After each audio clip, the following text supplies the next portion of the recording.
He has given the okay, right. Hello everyone, I'm back.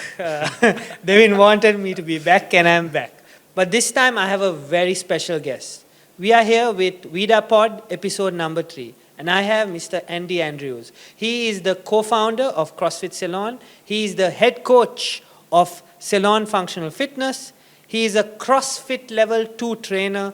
He's a PN1 nutrition coach. He's a 6-time winner of the fittest in Sri Lanka. And very recently, he's the director of golf at the Royal Colombo Golf Club. So Andy, how are you, man? Good, man. It's very, very nice. It's the first one. Yeah, it's the first one, and I think both of us have been deciding to do this for a long time. We recorded one, but we recorded one, but apparently there was something wrong with the mic. Yeah, the mic wasn't working. Yeah. So today, let's talk about what we wanted to record back then. Done deal. The Health Reset Program. Yeah. Can you tell everyone what is the Health Reset Program? So basically, we had a gym, obviously. We were coaching people. And then what ended up happening was we came at a crossroads where people wanted to get healthier, but we didn't have the means to actually measure the metrics that were necessary to dictate if they're getting healthy or not, right? And so we did start, telling them to go get their blood work done, telling them to go, check their hormones, check their, the lipid profile, their blood sugar, check all the basic stuff, and make sure those things were in line. And what ended up happening was that we would send them over to the doctor would give these recommendations, and they would come back to us, and from our experience, we knew that what the doctors were saying were not in line with what happens in reality, right? There was a huge disconnect between what the blood work said and what the doctors were telling clients to do and what actually needed to be done from, real world perspective. And then that's when I think Devin opened up Vida and we started having these conversations and the Health Reset Program was born. Basically, we connected coach, client, and doctor together and we coordinated. And that's basically what the Health Reset Program is. It's a coordination between the client, the coach, and the doctor so that everyone's on the same page in terms of what we're trying to do to get this client from point A to point B to improve their health outcomes. And that's where it was. That's where the Health Reset Program, that's where we started working together. Exactly. Yeah. And like I told you, where there was a patient of mine who was trying to lose weight for such a long time, but was not able to, irrespective of whatever that she was doing. And we found out that she was having a thyroid issue. Yep. Yeah. Right? And that's how important it was. Correct. But based on everything that we've done with the Health Reset programs, have there been any sort of entities that you felt like we needed to work on? Things that we found that, were really lacking when you look at what's happening in Sri Lanka? For sure. I think the first most important thing was the emphasis on hormones. People were just not talking about it enough. Talking about thyroid, for example, male testosterone. There's so many things, like those two hormones just right there solve so many problems if you regulate them and fix them, and then you have obviously PCOS, like there were so many things I think that were not being discussed in the mainstream, that were kind of discussed in hospitals, but not taken outside of those offices. People would come, they would leave the doctor's office and know that, okay, I'm hypothyroid or I'm subclinically hypothyroid. I need to do something about it. But they'd go out and there's no one to help them. They don't know in the real world, okay, what kind of foods should I be prioritizing? What should I be doing in terms of sleep? What kind of training should I be doing? Should I be doing high intensity cardio, low intensity cardio? Should I be prioritizing strength? What are the things that I should be doing, right? How much should I be training? How much emphasis should I put on recovery? There's all of these things that you've got to put together to start improving those health outcomes. And so I think when we started to realize that people were struggling with the basics, we had to take them, basically what we had to do is reintroduce what the basic concepts of proper health outcomes were, and everyone knows what they are. Everyone knows what to do. It's just that the application of it is difficult. If we say eat 150 grams of protein, okay, how are you going to do that? What's real world application? Like, I can tell you to eat 150 grams of protein. Like, what are you going to do about it? You know, and so there is that coaching aspect. There is the skill of application is what was missing. And it's the nitty-gritties. Yeah, It's the basic nitty-gritties. It's like what me and Devin discussed in the episode number 2, where we're giving everything, but we're not telling them exactly how to do it. Correct. And that's the big difference. Yeah. On that topic, I want to talk about the question, why do you need to go to a gym? Why do you need to go to a personal trainer? Yeah. There are 3 functional components that we discuss. It's for health, it's for performance, and it's for aesthetics. Yeah. What is basically those 3 for everyone who does not, I mean, obviously the ones who are joining in, for them to know what the difference is and how can you ensure that there should be a right balance between all 3? Yeah. So, I mean, our motto at CrossFit Salon is unifying health, performance, and aesthetics, right? And oftentimes the fitness industry or industries in general will heavily bias towards one side, right? You'll have, you know, let's say the CrossFit world and the Ironman world and the, you know, the sport world will heavily focus on performance. And then you have traditional gyms that will heavily focus on aesthetics, right? And then there's not much emphasis on the health part if you look at the fitness industry. Not too many people are talking about, okay, we're doing all of these things. We consider ourselves doing healthy things. We're not going out and drinking and partying, you know, and eating unhealthy. We're doing all of these things that should provide positive health outcomes, but are they providing positive health outcomes? And a lot of times you're going to see that it doesn't. You know, a lot of times you see these people that are doing these Ironmans or these marathons, terrible testosterone, terrible thyroid function. They're just completely depleted, under-recovered, you know, stretched thin, losing muscle mass, you know, basically they've focused so heavily on the performance aspect of things that they've gone so far away. So I like to explain it in triangles. So imagine you have a triangle, right? Okay. The top of the triangle, you have health. Okay. Bottom left of the triangle, you have aesthetics. Bottom right of the triangle, you have performance, right? If you took the dial and you were moving this dial and you had to choose where you want it to be, right? If you chose performance and you went to the edge of the triangle, you're the furthest point from aesthetics and the furthest point from health. You will have peak performance, but it's not healthy. That's why you look at these elite athletes, they're not necessarily healthy. They are functional at their sport and they peak at their sport, but they are sacrificing health and possibly aesthetics. Now, if you move the dial all the way to aesthetics, same thing. You'll see a lot of these big, strong bodybuilders, they do not have much capability in the outside world in terms of functional application of their strength, right? They can't go and run a mile in a decent time. You know, they don't have endurance, right? A lot of the criticism around them is that they don't have much mobility and movement, you know, and agility and spatial awareness, you know, and so that's them being at the top. And now there's, obviously, if you're a bodybuilder, that's the sacrifice you're going to give, right? Correct. Now, and there are people who will do everything to optimize health, right? But they can't do anything on the performance side and the aesthetic side. So what I like to explain to people is when I start working with them, I tell them to choose. If I gave you a dial, where would you put this dial, right? And the program starts there.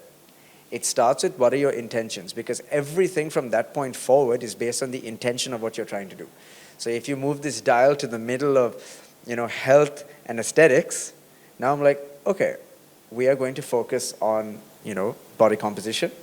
We're going to focus on blood markers, and let's make those two the main metrics we're measuring. Deal? Deal. Okay, someone moves it, person B comes and chooses between health and performance. So now we'll say, okay, we're going to work on maybe not a calorie deficit. We're going to work on fueling, right, adequately, right, with the right vitamins, nutrients, and minerals. And we're going to use the 1 mile run as your benchmark test, right? We're not going to worry about, in the middle of this program, you can't come and tell me, hey, listen, I'm not getting abs. Well, that's not the purpose of this program that we're writing up for you, right? You decided that this is what you want, right? Then there are the people, performance and aesthetics, you know? Possibly not the best health outcomes. You know, when you're younger, you will be somewhere down there. The moment you have kids, all of a sudden you're like, maybe I need to be a little healthier to be around for my kids a little longer. Correct. And so I think the intention, there is no one-size-fits-all program. The intention behind what you're trying to do is what is important.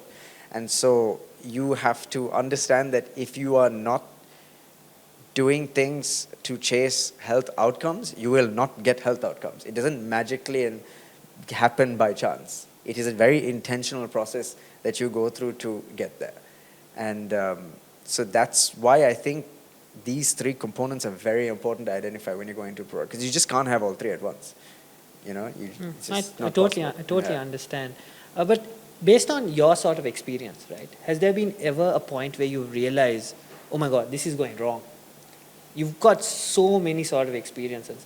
Has there been any sort of experience where you would like to share it with? Personally? Yeah, personally. Personally, and yeah. For sure, man. Like, when I was competing heavily in CrossFit, right? And basically 2020, I was like, kind of bored of CrossFit. Okay. I literally got bored of it. Yeah. I just didn't have the drive to do it anymore. I'm like, I really don't want to do this anymore. So I stopped. And then I started getting my blood work done. And I was subclinically hypothyroid. Okay. I was like 9.2 or something like that. God, okay. But my T3 and is it T4, T3, FT4. that was fine. Okay. So I was subclinical. Okay, yeah. And so I'm like, wait, what's going on? My testosterone was at like 300. I was like, wait, I've been competing, winning. I'm at peak fitness, peak performance, and I have these terrible blood markers, right? And what's going on? That was the catalyst for all of this. So that was the actual origin story of me chasing. And then I went to a doctor and I got my blood work done. My cholesterol number was all whacked out, And they're like, you need to get on statins. You need to get on thyroxine. I was like, hold on. You haven't asked me anything about what I do. Like, I'm in good shape. Something else is wrong. You need to dig a little deeper. You can't just tell me get on statins, get on thyroid, start taking all the... And so I was so confused, man. And so I started digging myself. And I found out, cholesterol, there's a ratio. Correct. And they did not consider this ratio to me. Correct. I was like, my HDL's high, yeah, my LDL's high, but my HDL's high. My triglycerides is super low. I'm like, that's a good thing. Correct. So my triglycerides are low, I shouldn't worry. And then when I went, I talked to another doctor, who we were just talking about earlier. Yeah. He's like, you're right. Don't do anything just yet. Start taking some fish oils. Take a heavy dose of fish oils, and you'll see these numbers start coming down. And then I started taking foods that were high in selenium, for my thyroid. Boom, drop. I started going out into the sun every morning for 15, 20 minutes. Vitamin D levels just went up. Testosterone went up. I started sleeping 8 to 9 hours, consistently at the same time. Testosterone went up. I ended up hitting like 900 on my testosterone test 3 months later. And so all of these things happened just from lifestyle intervention. But if I went and I listened to that doctor when they told me, take statins, take thyroxine, and take all these, I would have just gone down a rabbit hole that would have been almost impossible to come out. And it was just me having a little bit of ego and a little bit of, it was a lot of ego because I thought, listen, I'm in shape, man. I can run a mile in like 5:20. You're going to tell me to, that I have, issues? And maybe I did, but I didn't want to believe it. I thought to myself, there must be another way. And so that was the turning point. That was actually the origin story. And then it was not long after that we started having these conversations and Vida opened and this collaboration happened and then those discussions started and it just steamrolled to where it is right now. And so that's literally the origin story of where this whole thing came. Because I never looked at my blood markers until then. Now I'm just always getting my blood markers. Every 4 or 5 months, every 3 months, I'm like, I just want to go check my thyroid. And I'll go get it done just to see, it's become... Amazing, man. Yeah. I mean, how many people in Sri Lanka, forget Sri Lanka, how many World. people in the world would just have started statins and thyroid medication? Correct. It's just amazing. It's just amazing how a small change, it's not a big change. No. It's a small change that can completely change your life. Yeah. I mean, I totally understand it, and that's something that we've been trying to do at Vida. Yeah. Starting only if it's absolutely necessary, looking for other options. Right, talking on this topic, man, I just want to tell you, I want to ask you, what are the things that you feel that doctors or I would say health clinicians are not talking about that are completely game changers Okay. in the aspect of health, performance, and aesthetics? Because I know we've discussed this. Yeah. That is why I'm asking you Yeah. this. See, I mean, I think there are some core factors, and I think everyone knows your diet, your sleep, your training, right? Those are very important things. Now, I think the most unspoken thing is down regulation. Okay. You know, breath work, meditation, um, some sort of mindfulness practice Okay. that down regulates your nervous system. You know, um, there's just so much stimulation and so much stress that, and for me, I'm starting to feel it now because I'm in this role Mm-hmm. that is heavily stressful. Okay. And if I didn't come from the background that I came from, I would not be able to handle it. I would Okay. not be able to handle this kind of like intense pressure and load from, the role that I've taken up. And I just know as soon as I start feeling that, I go in the room and I just do some breath work. And 10 minutes later, I'm okay. I'm calm. I've narrowed down my focus. My central nervous system has chilled out. And now I can go back and with a clear mind do what I need to do, right? And that is definitely not talked about. And you know as well as anyone what stress does. I mean, it releases sugar into the blood, and suddenly you're like, wait, why is my blood sugar so high? Because you're constantly stressed. Like Cortisol. Yeah, your cortisol rises, glucose floods into this bloodstream, and all of a sudden your blood sugar is high. And you don't need insulin, and you don't need diabetic medication. You don't need to take glucophage. You don't need to take metformin. You don't need anything. You need to go and calm down. So I was going to talk to you about something, Yeah. right? A very recent thing that happened. I was reading up the new guidelines and for diabetic management. Apparently, now diabetes is something that you need to be, especially if you're type 2, you need to be on medications lifelong. Yeah. Now, they found out that it is possible to completely reverse diabetes. Type 1. Type 2. Even type 1, actually. You won't believe it. I need to share that sort of That's details. crazy. So basically what they say is a low caloric diet of 800 kilocalories, right, for a good 3 to 6 months, right, will help to shrink the fat that has gone around the pancreas, which is inhibiting the insulin to be secreted. Okay. And that's completely a game changer. Is this for real? It's That's for crazy, real. man. It's for real. I wanted your insights. That's crazy. And it's just like, for me, the first time when I read that, I'm like, oh my God. I have so many patients, so young, getting diagnosed with diabetes. Yeah. And I'm like, oh, I'm so sorry. I need to start you on this. And when I read this research, and I'm like, oh my God, I really need to talk to Andy and see how we can actually, get them on a program, see how we can actually keep them on a calorie deficit, and see how it actually works. Yeah, I think calorie restriction is the main thing, man. Like if you, almost everyone's problems are solved by a little bit of calorie restriction. If you look at cholesterol, you look at, diabetes, you look at all of these things, you just look at people's lifestyle and they're damn, like, what are you eating? Like this is your food, man. Yeah. Like everything that you're seeing on this paper is a problem with your food. Fix your food, and then if you fix your food and there's still problems, then you can investigate further, but don't investigate anything until you fix your diet. I think if you fix calorie, it makes so much sense because your body is going to utilize resources. If it doesn't have the resources, it's going to find it from somewhere. It's not going to, you're not just going to drop dead and pass out, right? And so it will find it from wherever to provide energy for you to survive. And so if you're at a low enough caloric intake, it makes sense that it'll start pulling fat out of everywhere it can to provide energy. It's a game changer. For Yeah. me, it seems like a game changer and something that I really want to work with you on. Yeah. That. It's something Yeah. that I feel like will change the whole sort of health structure.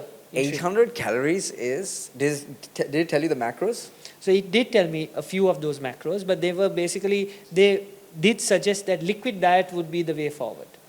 A Damn. liquid diet. But then, So 800 calories from liquids. that's what they said. That would be something that would be reasonable. And there are different brands I cannot promote out here. Yeah. We'll have that discussion later. That's why the carnivore diet got so popular, man. If you look at the carnivore diet, there's inherently a lot of things wrong with the carnivore diet. Obviously, there's not enough fiber. There's not, there's things that are long-term not great for you. But in a short-term scale, if you take someone that's, I would say, clinically obese, and you put them on a carnivore diet for 6 months, they are going to be a completely different human being in the next 6 months, right? And it's just because you cannot overeat on the carnivore diet. It's just, you can't. You eat and you get done with your meal, and then you're full, and you're full for so long, and your cravings just disappear. Your blood sugar has regulated because you're not spiking, insulin. And that, I think, a really, really good method for some people if they're really, really obese, or they're trying to, I guess, cut calories with ease, is the carnivore diet. It's a very good, I was hell-bent on it at one point. I was telling everyone, do carnivore, go to carnivore. And then I pulled back a little bit on it, because I feel like not everyone should do it, It's people that really need immediate change right now. But then the carnivore diet obviously looks at, does it consider the macros and the micros with the caloric reduction? It does? So with the carnivore diet, I want to say honey and maple syrup and things like that are part of the diet. So you do get carbohydrates. Like a strict carnivore would be where you just have no carbohydrates, right? It's just fats and proteins. I think that would be difficult to do. I think a little bit of honey. And I did the carnivore. By the way, when I was doing that whole intervention thing, I did it. I did 3 months of carnivore. And it was crazy what happened. I got shredded. I was like more jacked than I've ever been in my life, Nice. And so it was crazy. And so, like Demi, it's pretty much carnivore. Okay. It's pretty much carnivore.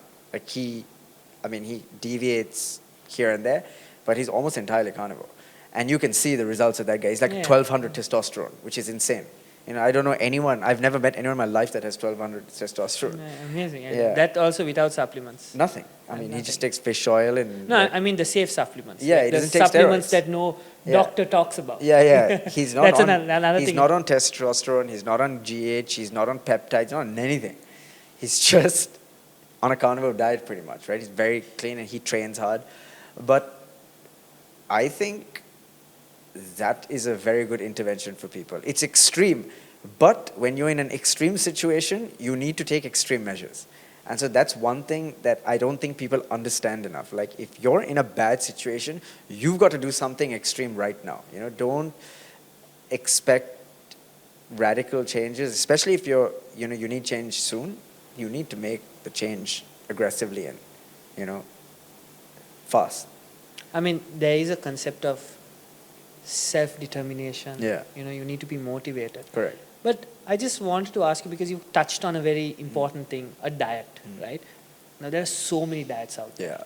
How do you decide? Like, okay, there's a keto diet, there is intermittent fasting, the carnivore diet. Correct. How do you decide, okay, go ahead, do this? So I'll tell you how I see it. Yeah. And I've thought about this question so much, because people are constantly asking when you do consultations and when you're trying to do a dietary intervention with clients, and they'll be like, I've done keto, I want to do keto, or I've done paleo, or I want to do paleo.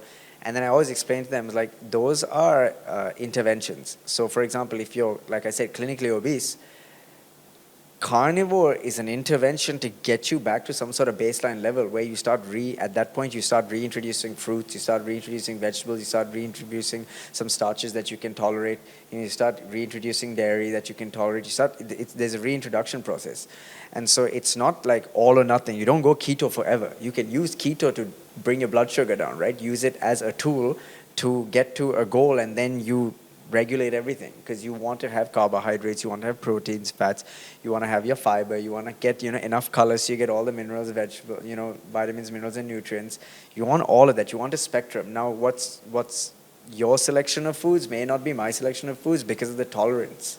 We have different tolerances, whether it's our gut microbiome, whether it's how we were raised, whether it's our palate, whatever. There's all these differences, but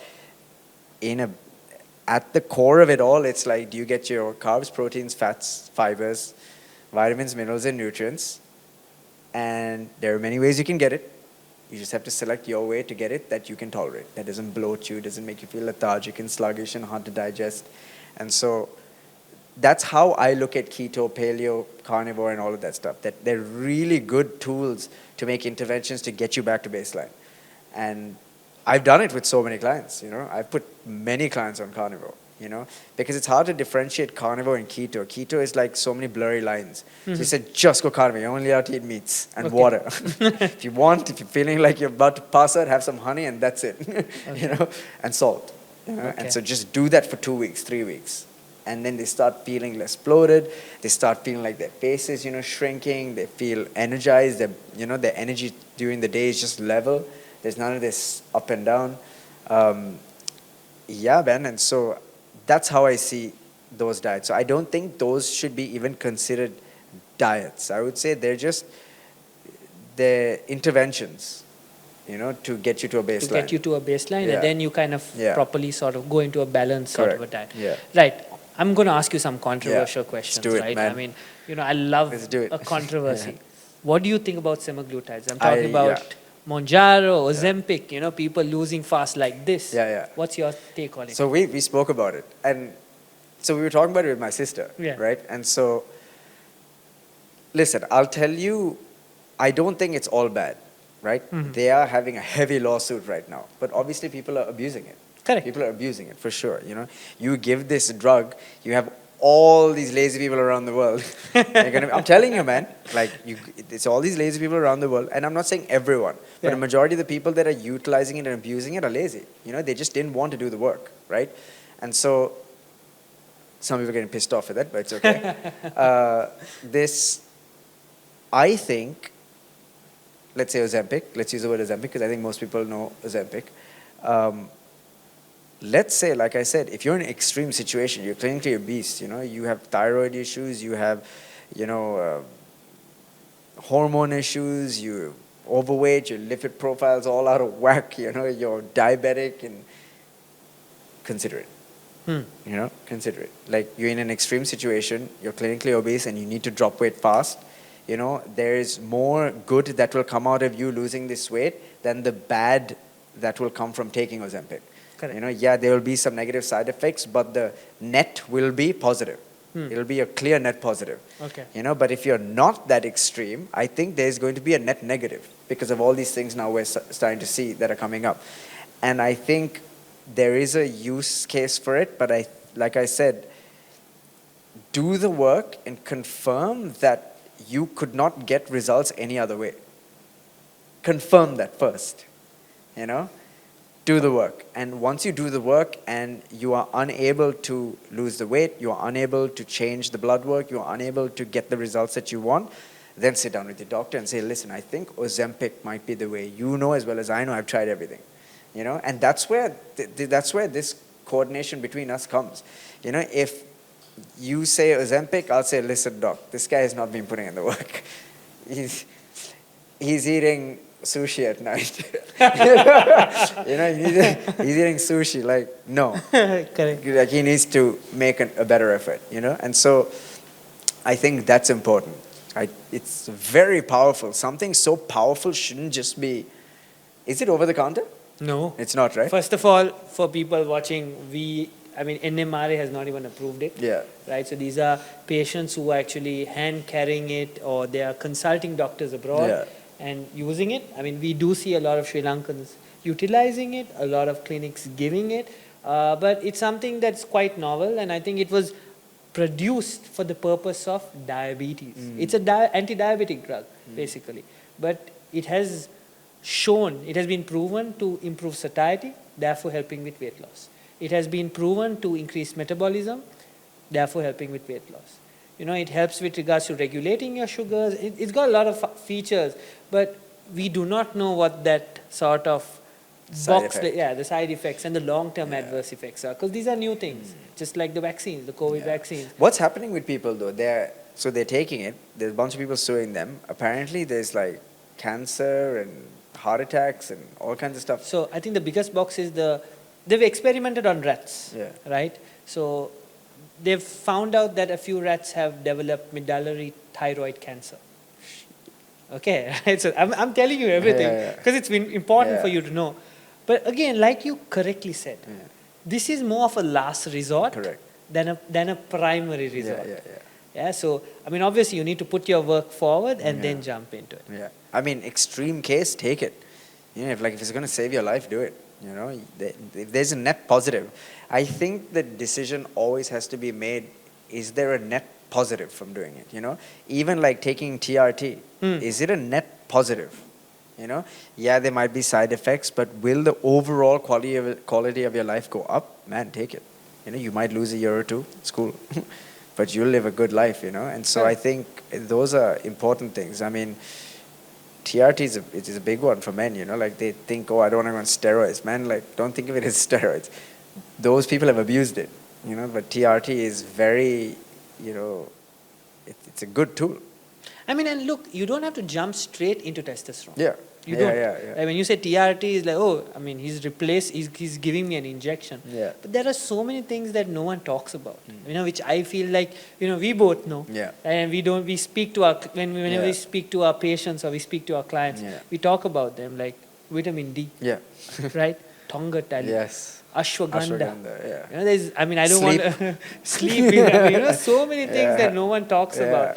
But it's so useful. What's your sort of point of view on that, and how do you do you incorporate that with your sort of clients that you have? So I think usually why it pops up matters more than anything. If they say, man, I want to get jacked, you know, shit, go on TRT. No, dude, don't. You don't need to. That's not the reason you go on TRT. You know, but if they start saying, you know, I feel tired, lethargic, depressed, I'm not happy, you know, I'm like, I work so hard, but I can't, you know, build muscle. And then you start saying those things, I'm like, dude, check your testosterone. You know, check your testosterone. That might be the reason. And they're always checking them like, damn, my testosterone is really low. I'm like, okay, so then I send them to you. Yeah, and then we basically discuss. Yeah. We discuss about how do we want to raise his testosterone. Yeah. And we start with the safe supplements. Yeah. And we've seen so much of improvements. So many, with, man. It's exactly. crazy. Ashwagandha is a game changer. Yeah. No one talks about it. Yeah. We've got rhodiola, which is another sort of game changer. We have Tonga tally, which is another game changer. Yeah. But no one talks about it. No. I mean, even for stress, you were talking about cortisol, Yeah. L-theanine. Who knows about that? Yeah, What is that, you know? So, I mean, same thing, I've started prescribing BCAAs, right? Yeah. For patients who actually need the sort of protein, you know. And people don't know the importance of isoleucine, they don't know the importance of valine. I mean, you know it more because you're making muscle, but I've started applying it from basically your interaction on my patients, and it's and it regulates blood sugar, which is the crazy thing. Like you get those things down, you'll regulate blood sugar, because I think the most fundamental misconception about muscle is people think that it's just for looks. It is the number one consumer of your sugar in your body. The more muscle you have, your muscles need sugar. Correct. And so it's just going to pull it out of your bloodstream and it's going to use it. And so you can eat more carbohydrate with muscle, you know. You will use glucose and your glycogen much more efficiently with muscle. I'm not talking about building huge muscles. Just have good muscle mass. Have good skeletal muscle mass. You know, get strong. Build a resilient structure, and then your body will utilize all the resources well, you know. And so I think it goes back to that, like just understanding that chain reaction is there. If your testosterone is low, you're not going to build muscle, you're going to have terrible absorption of sugar, and you're going to get diabetes, and that's going to lead to da-da-da-da-da-da-da-da-da-da. It's like a vicious cycle. Yeah, you know. And, you know, Peter Attia's book, did you end up reading that book? What's it called? Damn, I can't believe I forgot what it's called. Anyways, it talks about medicine 2.0 and medicine 3.0. Okay. 2.0 is obviously reactive. Hey, doctor, I'm sick. Here's a medication. Bye. And you come back. Hey, doctor, I'm sick again. Blah, blah. And then it's just like this constant degradation, right? Whereas medical 3.0 is what we do. You know, get your blood work. Let's do everything we can to avoid that outcome. Avoid a heart attack. Yeah, exactly. Exactly. And I mean, how many people you found out? Yeah, exactly. You know, and so when you start looking at, okay, what actually matters, you'll start realizing your day-to-day schedule matters. What are you waking up and doing in the morning? You know, that matters. Are you waking up and eating a donut, or are you waking up and eating some scrambled eggs? That makes a huge difference. Like, it's not a body composition and a body fat or aesthetic thing. This is a fundamental principle on how your body is going to feel throughout the day. Correct. You know, and it's not just about, I think too much of the fitness industry is about this aesthetics, aesthetics, aesthetics. No one asks, how did you feel throughout the day? What's your energy like? Did you feel really good? You know, if you felt really good, why should I change anything? You know, you feel energized, you feel happy, you feel motivated, you feel strong. Don't change anything, man. You're fine. You know, get your blood work, everything should be fine, and you just keep doing what you're doing. But if someone says I'm sluggish, lethargic, you know, you just run me through your day. Within the first 2 hours of the day, you're going to catch it. Like, that's the catalyst. That's where everything's starting. Change the donuts for some scrambled eggs. We'll talk in a week. Don't change Nice. anything, you know? Nice. And it's sometimes as simple as that. People don't want to hear the simplicity of the solution. They want some magical Ozempic, you know? That's what people want. That is the problem, man. I think sometimes the solution is that's subtle. And you need to work for it. Yeah, You can't 100%. expect results just like Yeah. that. And those kind of things, again, they work against you. Correct. I mean, before we wrap up, right, I just want to ask you one thing. Because we have so many people who say, I have so much of different things in my life. I'm busy. I'm a doctor who's working at this clinic, that clinic. I have so many jobs because that's all that I can do. But he still wants to head to the gym, but he does not have the time. Yeah. How can that person sort of change his mindset, or what can that person do? I mean, imagine Yeah. that someone like that came to you Yeah. and told you, I don't have time, what do I do? I mean, almost everyone we speak to says the same thing, right? Okay. Like it's the most common thing. Average person. I mean, let's backtrack a little bit. So school times have gotten earlier. You know, I think our parents were going to school at like 9 o'clock. Yeah. Now they're going to school at like 7:30. Yeah. Right. This is because companies are stretching people too thin. Right. They're bringing them earlier to work, later to leave. Right. And they're basically just running them into the ground. Right. This is a fundamental problem with almost every single corporate in. Like I will say this with full confidence that every company is doing it wrong. Yeah. Every single company, right? Except the companies that have realized this. Yeah. Because the most important thing about your staff and your roster is productivity. It's not time. It's not how much time they came and spent at office. It's like, what did they get done in the few hours that they were there, right? And so I think that's one issue societally that we have. You know, they just want to stretch people thin. You have to work all day. You know, yes, there are times where you have to work stretched out 12 hours, 14 hours, right? But it should not be the case for every single day, right? Okay. So that's a fundamental problem. And I think a lot of people are in that situation. That being said, there are people who are in that situation that are doing very well. You know, they have figured it out, right? I think the first most important thing is, like we were talking about earlier, is if it's not your priority, it's not going to happen, right? So you have to re-establish what your priorities in your life are. Yeah, work's important, but is your health more important? Okay, establish that as a priority. Now, decisions that you make about your schedule will revolve around those priorities, right? If you can't find time, it's because it's not a priority. It's pretty simple. Right? And people don't want to hear that hard thing. No, but I have kids. So I'm a doctor. Yeah, okay, fine. You could do 10 push-ups right now in front of me. You know, like you could do that. You know, you could wake up in the morning 20 minutes earlier and you can run for 15 minutes and come back. You could do that, but you choose not to because it's not important enough. Right? And it's a hard truth that I think everyone needs to hear and needs to understand, because if you realize this, then you'll all of a sudden find time. Right? And now then there are the fundamental things, like the practical application of it. You don't have to actually do too much work in the gym. You don't even have to go to a gym, right? You can go for a run. You could get a pair of dumbbells and you could get a bench and you can get a coach to program something very effective for you for 20 minutes. You will get results. You don't need to work out in the gym for an hour. You don't need to go to a gym. You can do it all at home. If you have enough money, build your own gym in your house, right? The first thing when I got this job, now I have a squat rack in my house now. I have a squat rack, I have a pull-up bar. I haven't got the weights yet, but as soon as I get the weights, my problem is solved. Because it's such an enormous priority for me. I do not have time to go to the gym. But you made a gym for yourself. I built it. I said, what are the fundamental things? I need a squat rack. I need a barbell. I need I need some rings.